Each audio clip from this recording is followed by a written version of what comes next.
And just like that, Elon Musk has left Washington, D.C. Or do you believe that he has left Washington, D.C.? He has left in body, if not in spirit, and in phone calls. He's got some bruises on him, like literally spiritual, emotional bruises, but also a big one on it. He is leaving D.C. with a black eye, literally and figuratively. But a lot of questions about how much damage he's done, whether or not he is going to be leaving or just kind of like pulling into the shadows, or maybe he's actually had a falling out with Donald Trump, as Michael Cohen, who's going to join us in a few minutes, had previously suggested. So we'll see what happens, but not a good way to end. I think the investors in Tesla may be quite excited to have him back, given how much damage he's done to the brand. Not that, like, the brand was doing so well before Doge. Yeah. And in fact, the FT had a story this week about how investors are demanding that he spend 40 hours a week. Back to the 9 to 5. Yeah, because no one wants to work anymore in this country, apparently, including the richest man in the world. And, he was all about the return to office mandate before. Yeah. But the Doge project technically lives on, with or without him present in D.C. Yeah, and as he said, and we'll get into this in a little bit, he said it's a way of life. I think Buddhism. Yes, that's exactly. what he said, like Buddhism. I think people over on Capitol Hill who are passing the new big, beautiful budget probably have a different way of life than what Elon Musk is proposing, seeing the numbers that are being floating around. But it'll be interesting to see how it plays out. We'll dig into that and a whole lot more. But we want to start this hour with a lot of developments, and we're going to get to this more with our next guest, who's got plenty more to say about Trump and Musk and that bizarre press conference, Michael Cohen, as I mentioned. But that's not the only chaos that we saw from the White House this week. Once again, Donald Trump's erratic tariff policies really sent the markets plunging into chaos, no other way to say it. Yesterday, Trump ranted on Truth Social about trade relations on China, and he wrote this: "The bad news is that China, perhaps not surprisingly to some, has totally violated its agreement with us. So much for being Mr. Nice Guy." Now, that post came just days after Trump was mocked for his on-again, off-again approach to tariffs. Traders on Wall Street adopted a new nickname for the president's whiplash trade policies. They're calling it TACO, and it is an acronym that stands for Trump Always Chickens Out. Needless to say, Trump didn't react well when he was asked about it in the White House. Take a listen. Mr. President, Wall Street analysts have coined a new term called the taco trade. They're saying Trump always chickens out on your tariff threats, and that's why markets are higher this week. What's your response to that? I kick out? Chicken out. Oh, isn't that nice? Chicken out. I've never heard that. You mean because I reduced China from 145% that I set down to 100 and then down to another number? And I said you have to open up your whole country, and because I gave the European Union a 50% tax tariff. We had a dead country. We had a country people didn't think it was going to survive, and you ask a nasty question like that. It's called negotiation. All right, joining us now is someone who knows Trump all too well, Michael Cohen, former personal attorney to Donald Trump. He's also the host of the Mea Culpa podcast and Substack top-rated host at The Real Michael Cohen. Michael, it's good to have you with us. You know somebody, you know Donald Trump better than others. You certainly know his psychology better than most. What did you make of his reaction to that soundbite? The fact that he is being called basically, well, I guess I don't want to say Taco Trump, but Taco it is. It's a very delicious nickname, as humiliating. Knowing Trump, he'll probably try to coin that and make money off of it down the road. I think it's the word chicken that really... It is. You're 100% correct. It's the word chicken because he doesn't want to be perceived as anything other than a superhero, right? Than a godlike figure. This is the whole problem. The problem is we're looking at it the wrong way. It's not getting to him. Yeah, it caught him off guard, and so he looks surprised. But it's not getting to him the way Democrats think. This isn't going to be the thing that changes the outcome of 2026. And as Democrats, we have to stop. We're never going to beat the bully in the playground when it comes to name calling. That Trump singularly owns. What we have to do is we have to start to impress upon people. We need to fight this fight in a manner that the Democrats have never fought it before. The old playbook that they have, that Ken Martin has, that was written by, I don't know, somebody in Hillary Clinton's basement, it's over. It doesn't work. All right? We need to start coming up with things like consumers pay tariffs, or Tariffs are taxes. These three words, which is what Trump does, right? Build the wall, lock her up, mass deportation now. It's always easy to remember three-word slogans. We need to do the same thing. And that way, when you go to the big box store and then you see that the cost on something that you paid $10 for is now $21, you understand consumers pay tariffs, or tariffs are taxes. We have to let people understand that things are not good.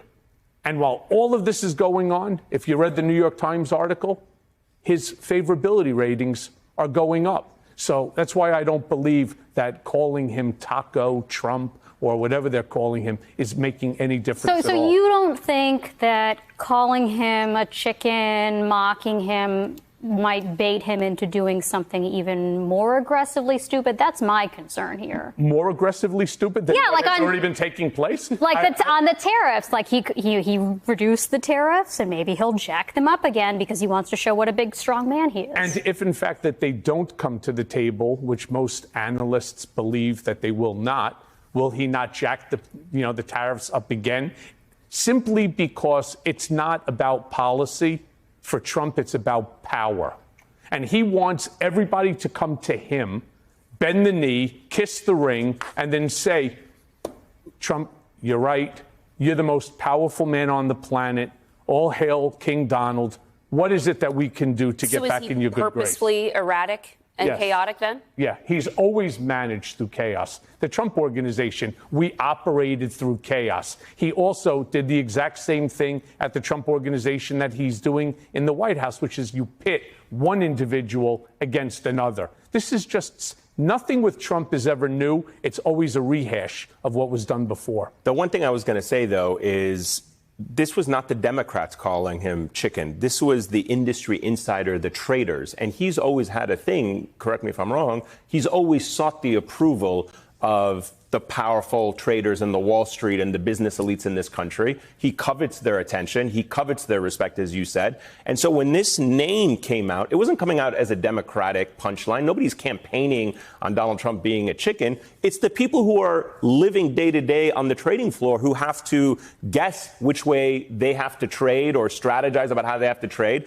are calling Donald Trump a chicken. And I would argue voted for him. What's that? And a lot of voted for him. And so and that's why I'm saying to you, like, and just to push back on your point, and I don't disagree with you that Democrats need to come up with something better. But this is coming from the industry and the Wall Street and the rich people that he wants to be a part of, and they're telling him you're a chicken. No, it's coming from the lower level analysts and those that are on Wall Street. It's not coming from the Jamie Dimons. It's not coming from the Steve Schwarzmans. They're not calling him Taco Trump. It's the young traders that came up with the nickname. He doesn't care. And that's the whole point I'm trying to make to the Democratic Party. This is not the strategy that we need in order to ensure 2026. So I have to ask, who do you think punched Elon Musk in the eye?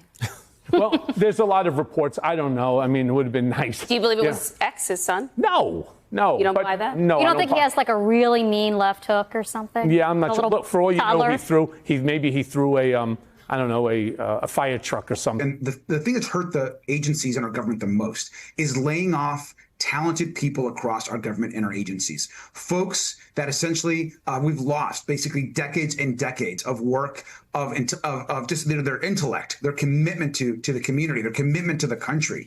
That is now gone. We just can't replace people overnight. You can't just bring in someone with that level of experience into the federal government. And so we have really lost a critical part of our government workforce. They wanted to damage the government, and they've done that. But what's really important is Elon Musk walks away with God knows what private information of the American public's. He has to be held accountable for what he has done. He must testify in front of Congress. We must be able to ask questions about his companies. Why are all the investigations across multiple agencies against his companies now dropped? What insider information does he have that could benefit his companies in federal contracts in the future? These are all real questions that must be asked. And so we shouldn't take his word for it when he says he's going to step away from government. And maybe they can be asked, that is, if the Democrats take over the House in the midterms next year. But let's talk about this week with Jamie Raskin, of course, the top Dem on the House Judiciary Committee, who opened an investigation into the private dinner, who wants to rather, calling for it, into the private dinner that the president held for the 220 top holders of the Trump meme coin. Ethics experts, as you know, they call Trump's crypto ventures the starkest example to date of seeking to profit off the presidency. Do you support these investigations, even though congressional Democrats lack the authority to hold the president accountable in any meaningful way? Completely support these investigations. Jamie Raskin is the right person to help lead those. And let's be really clear. This meme coin scandal is the most corrupting a president has done, in the modern era. Essentially, he's created a piggy bank, essentially an opportunity for people across the world, who we don't know, who are basically dumping in money for his own personal use. People are just putting in all of this wealth essentially for the Trump family with no types of guardrails for us, no type of transparency for the American public. And when you talk about the meme coin, when you talk about all of these foreign real estate deals with the Trump company across the world, while he's doing American business and diplomacy with these companies, while you talk about the foreign plane, $400 million plane that he's asking for. This is just this administration. He hasn't even been held accountable for the corruption the first time. Jared Kushner walking away with a $2 billion foreign investment fund for doing absolutely nothing. And so all of these issues continue to pile up, and the Trump family must be held accountable. Trump and his family do when scandals break and things fall apart, they look for a scapegoat. Ideally, somebody not in the family, but if necessary, they will throw each other under the bus. And so as noted here, Elon's going to be the one that gets thrown under the bus first, because with some reason, Elon did make the first 100-some days of Trump's presidency worse. And even if he was just doing what Trump wanted, which is true to, I think, a large degree, he failed so spectacularly that he brought attention to the dumpster fire, right? Elon wasn't quietly working behind the scenes, expertly conducting Donald Trump's evil vision, right? He was a bumbling fool who did it in front of billions of people around the world watching in horror as he destroyed his country and, at least indirectly, other countries around the world, right? And so you see there that this fight between Trump and Musk, whether it's going to happen in the White House or Mar-a-Lago or Trump Tower, wherever, and you have Michael Cohen, somebody who knew Trump very well in his Trump Tower days, his Mar-a-Lago days, and his first White House days, saying this is going to get ugly. But you can see here, more accountability is needed with Trump and his sons around the meme coin. And let's be clear, Trump will sell out his sons if necessary. Guys, this is a story I talked about years ago, guys. Years ago. Write in the comments if you remember this. You didn't just hear this from me. Other channels talked about this years ago too.